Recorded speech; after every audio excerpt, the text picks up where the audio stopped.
Okay, now hello everyone, and welcome to my fifth prototype of my NEA project that I was recording. This is going to be the final video that is going to be of this 5-part series, so I hope you enjoyed watching me throughout my entire journey trying to figure out all these little solutions and all these little details I could add into my code to create this final solution I've got right here. Now, with in prototype 4, when I look back at the video, I do apologize for having that music play on through the background. I hadn't tested that properly, and I'm sorry it made it to the end results. My voice did get a little bit drowned out, but it was mainly just like me confirming the visual test that actually made out to the outcome. That's why I did it like that. So I just appreciate everyone for sticking with me, and I managed to solve it through. The examiners watching probably already know I did detail through this in my documentation with my future aims, but hopefully I can go over through it with you if you aren't aware of my NEA, aren't aware of my documentation, if you're just here just to see me create this UNO game. So over here is we have decided to create we used object-oriented programming for some custom buttons as well. So I think it's much more easier to explain the new assets that I managed to obtain right here. So following a video tutorial on how to create a custom main menu just to make things much more nice and much more visually appealing for the user at the end result, I tried to find some assets to use that will be quite nice. Most of them are proprietary, but through a video I found that was a tutorial, I managed to get these font TTF files and these PNGs that are free to use, no matter what. You can see some previews of the PNGs. They're just like borders, and the background is a purple background right here. A TTF, it's mainly like a retro kind of font. Now with PNGs that I've got right here, I decided to create a button class so I can make some kind of hovering color animation. So whenever you put your mouse cursor over the button, it would change color. I'll explain through it more, but it utilizes this module from formbutton1.py right here, and it will import the button class. Now, what I've done here is that I've just initializing Python, initializing Pygame, sorry, and creating my screen resolution. I decided to title my game as UNO Odyssey. Feel free to let me know if you like the name or not. And I've initialized the background PNG that I've got right here. This define get font size just allows me to adjust the custom font size that I've got in this file right here. Now, let's start it off with going to the end first of all, because the end is going to be the most important, most massive change that you're going to see right here. So the terminating line for Pygame will call the main menu function first, so that'll be the first function in the stack, and the main menu function is right here, where it will paste our it will blitz our screen with our asset background right here, and it will assign the mouse coordinates to the menu mouse position. My title will be UNO Odyssey. Decided to make it into some kind of yellow goldish font. You'll see that in the output, and I centered the text. This play button, I've just initialized the attributes that's going to be within. You see with the play button you're going to have this PNG represent the image. It's going to be at this certain coordinate position. That's where the button is going to span. It's going to have that text input. It will be a font for this text. And the base color just means what will the color of the text look like when the mouse cursor isn't hovering over the button, and what will it look like if it is, just to give a bit more interactivity with the mouse. Same thing with options, and same thing with quit button. And then this just pastes the screen out. Now before I go further into this main menu function, I think it's important to assess the object-oriented programming that I added right here. Now, again, this object-oriented program I did find off of GitHub, but I did add some of my own methods, like scale down right here, where I needed to accommodate the really massive assets into my compressed screen size I've got right here. So right here you can see we've got our attributes. We create our class, we initialize our attributes with our image, our position, text input, font type, base color, and hovering color. And we're just like initializing these attributes right here.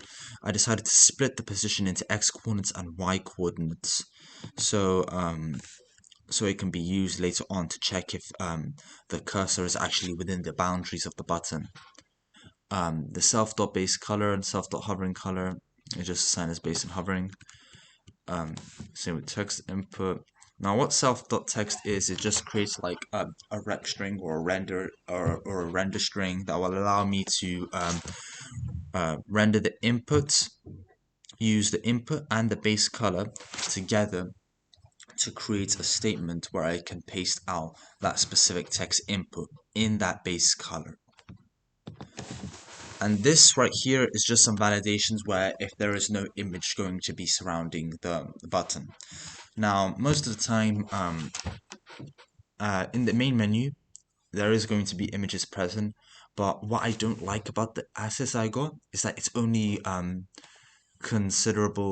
works considerably well, and it's not an eyesore, for my personal opinion, in the main menu. Anywhere else, it just looks clanky and off-putting.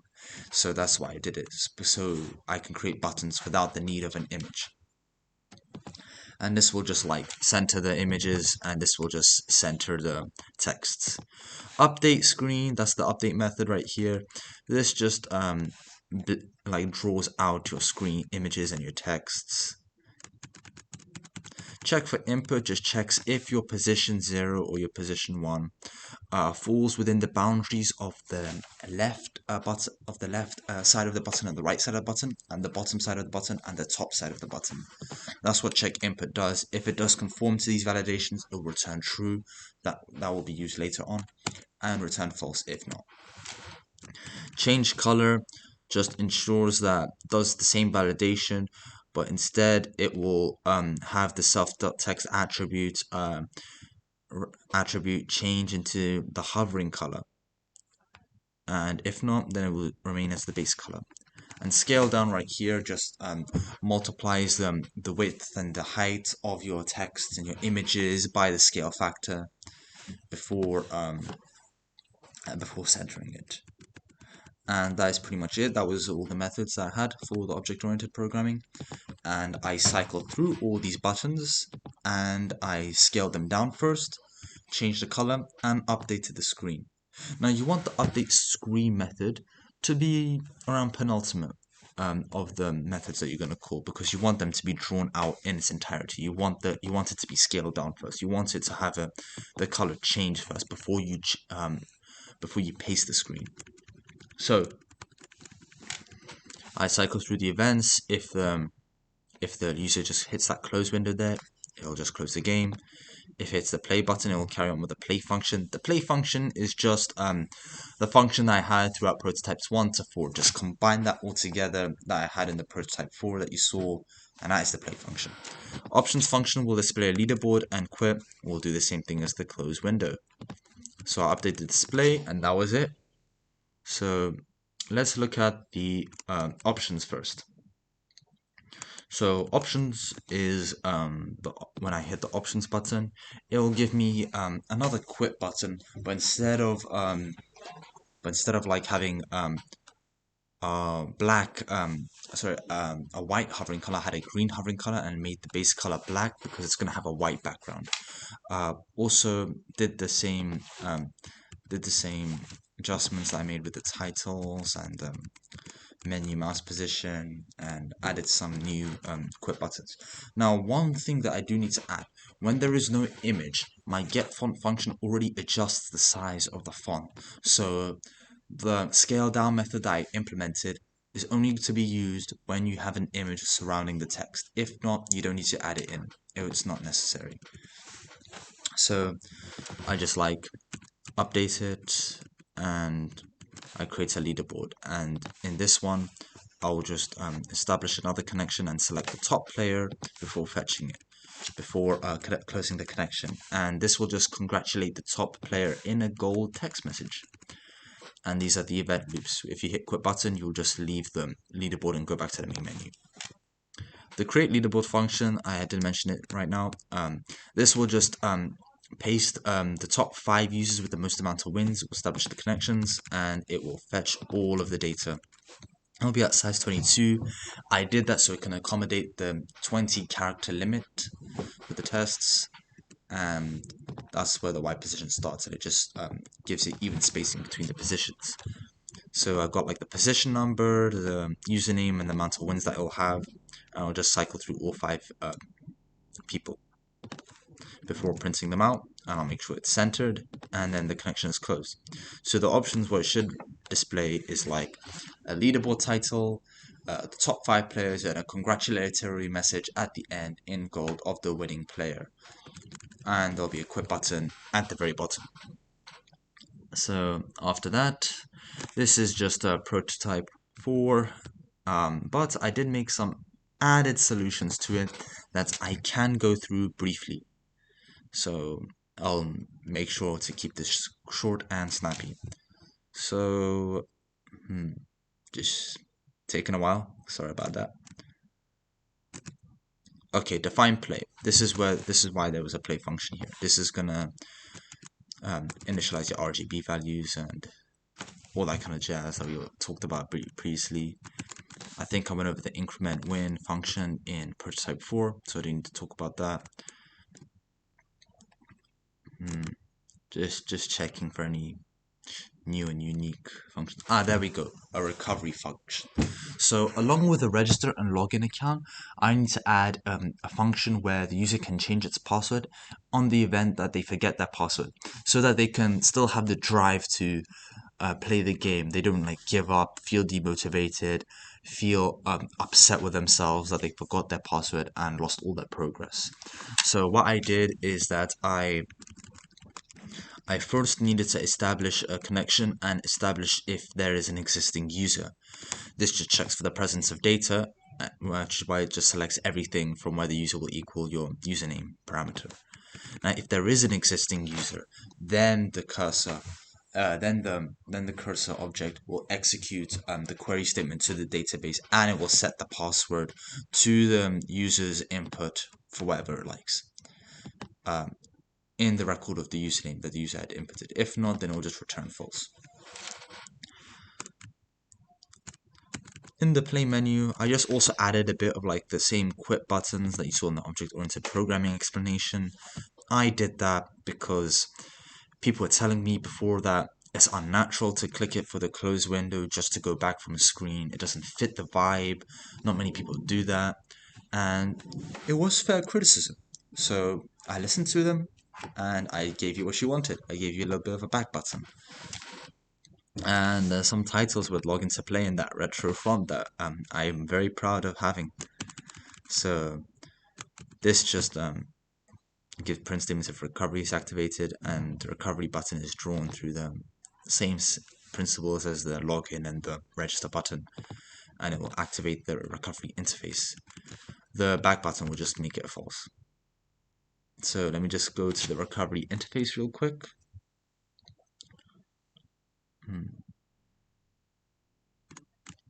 There we go, the recovery interface. So with the recovery interface, it's very similar to the login and the register functions.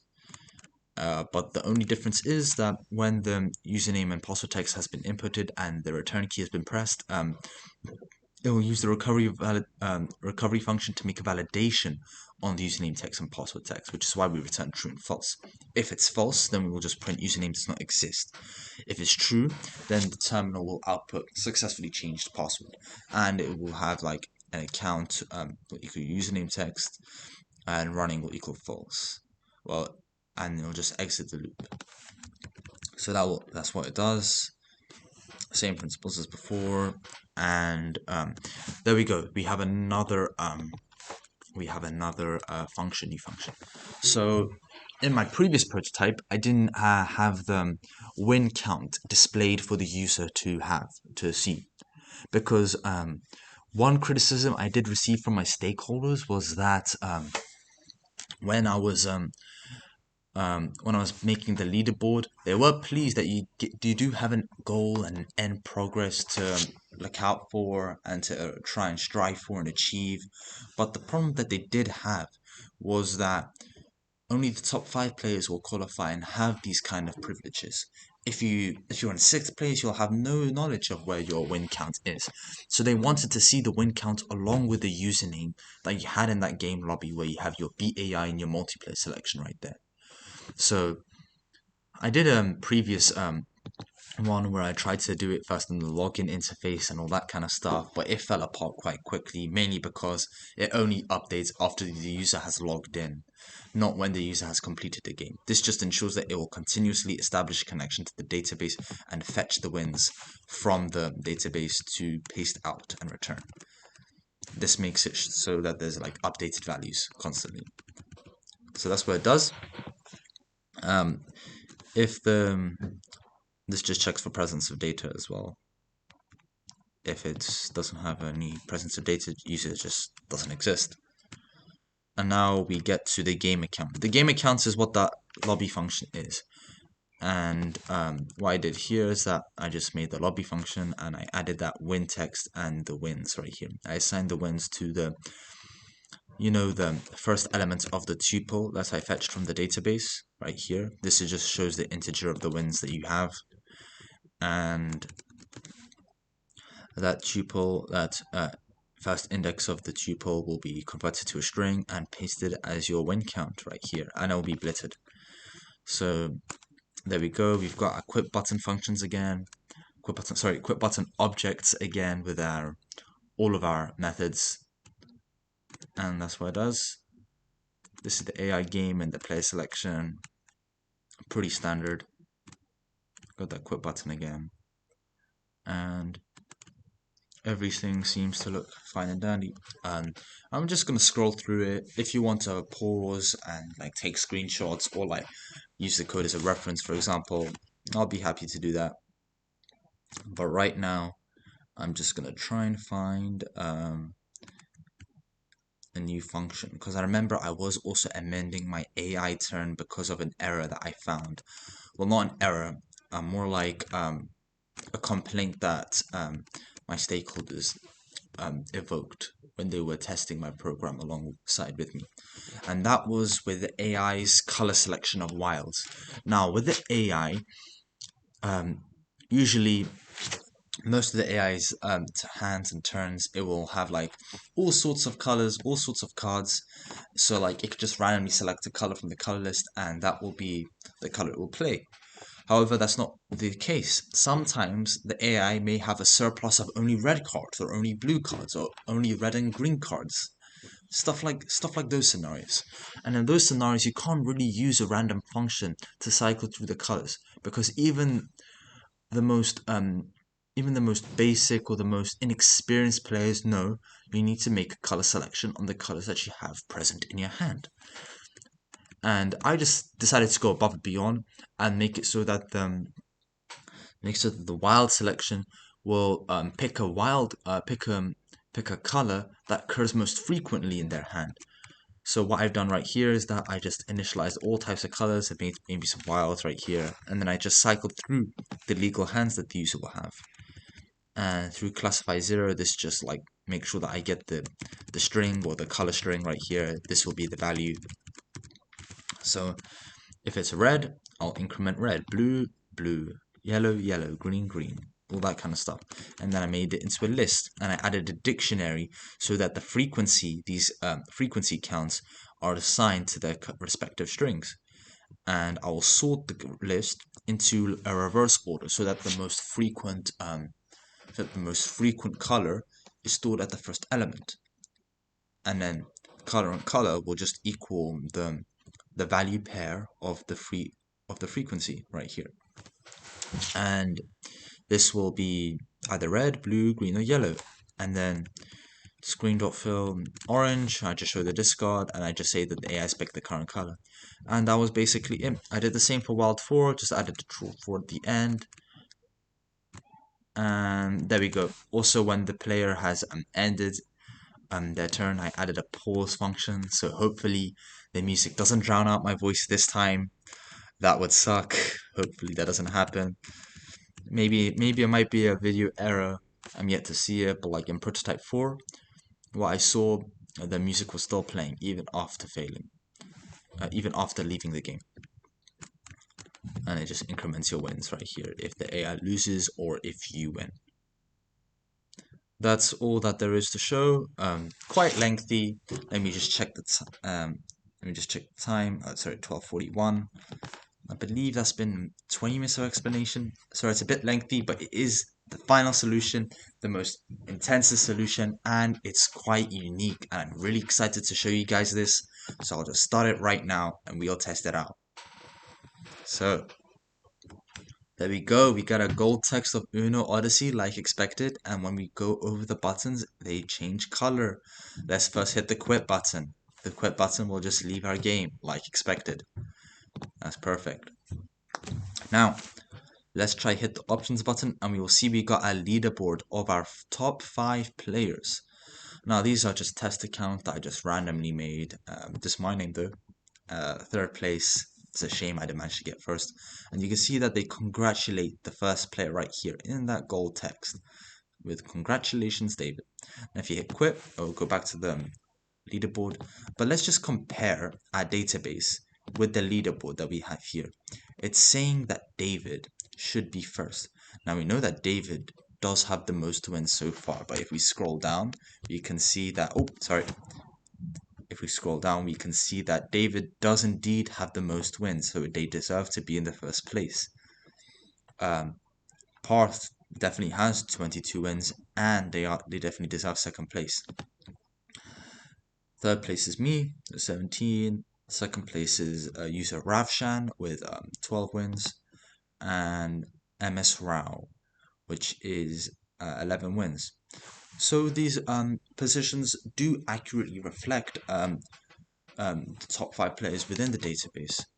Now that we got that established, and now that we know that our leaderboard is perfect and accurate and returning the correct usernames with their wins, now we just need to test out the play function. So we've got our retro text right here, and if we hit back, we can go back to the main menu. We no longer have to hit that cross button again, or maybe except for these login buttons, but that's because login buttons right here, you can really make any input that you want, and you'll end up getting back to this lobby already. I mean, well, maybe except for login, but like login, it's not that difficult to hit close and just recover your account if you forget. So let's say, now I forgot.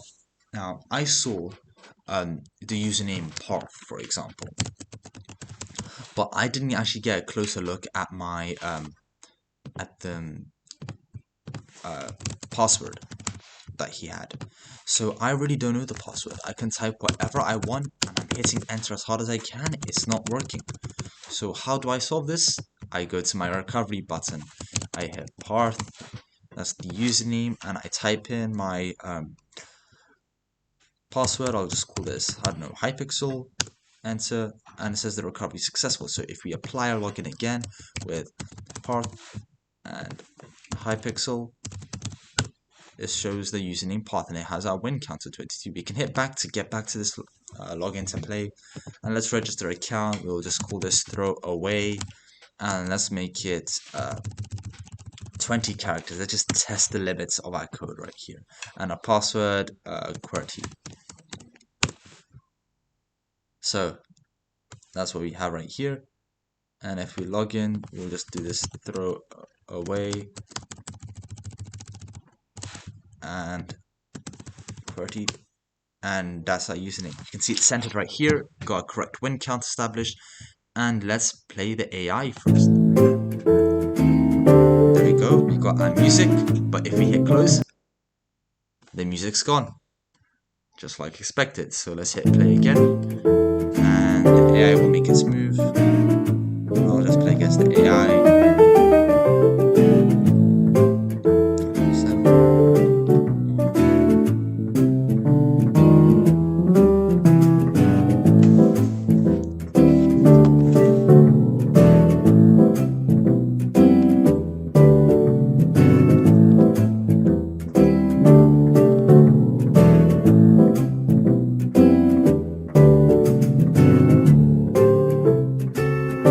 I was too slow then, so I had to draw 2 cards. So I should be having 3 cards now. There we go, 3 cards. So I just accidentally clicked on reverse by accident, so just hit that.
And we can win. Now, when we go back to the lobby, it should be saying that we should have a win count of 1. There we go. We got our updated win count right here. That's perfect. Now, let's test what happens when the AI will play a color of its choice. So I'm just gonna go around testing it. So if I just like close it again, it's just the AI usually has a priority of a wild card. So that doesn't. I'm trying to find a wild card.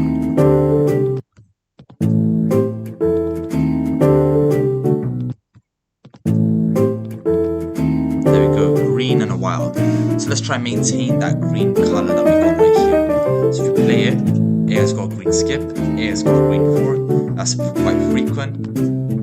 So they probably had 2 greens in their hand, and maybe a bit of like spread out between yellow and red and blue. But it shows that green was a significant card in the players in the AI's hand, and they accurately picked it. Oh, I'm so sorry, that was so slow. Yeah, I played draw 2. Oh, it's looking bad for me. But I have a wild draw 4, make it blue. Oh, the AI picked yellow. So if we don't have anything, the AI can play its yellow. It's got red. Got blue.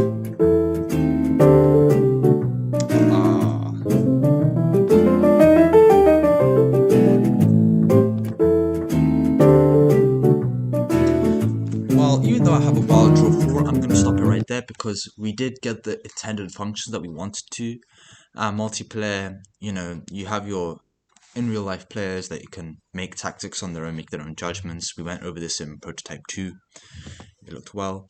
So let's go back to the options. We can see that we've got positions right here. But let's say that I want to update our throwaway accounts that we had. Let's refresh the data. And I want to upgrade my throwaway account. So we have 68 wins. So what will happen if we do that? So what we should be expecting is that the throwaway should be winning. And we can see right here, it says congratulations throwaway, and it is constrained perfectly in the string, even with our maximum amount of maximum username size or width. We are still within the screen, which is perfect, and it's got congratulations text. So that is what I wanted to show you guys. I'm so pleased with it. I'm glad you guys enjoyed. This is my final prototype. Maybe there might be more. This is basically all the primary criteria that I have achieved that my stakeholders wanted. There are some secondary criteria like color selection, but I could tackle that and put that in the documentation in another day. But here, this is prototype 5. I hope you guys enjoyed. This was definitely a doozy. I'll see you guys all another time. Goodbye. There we go.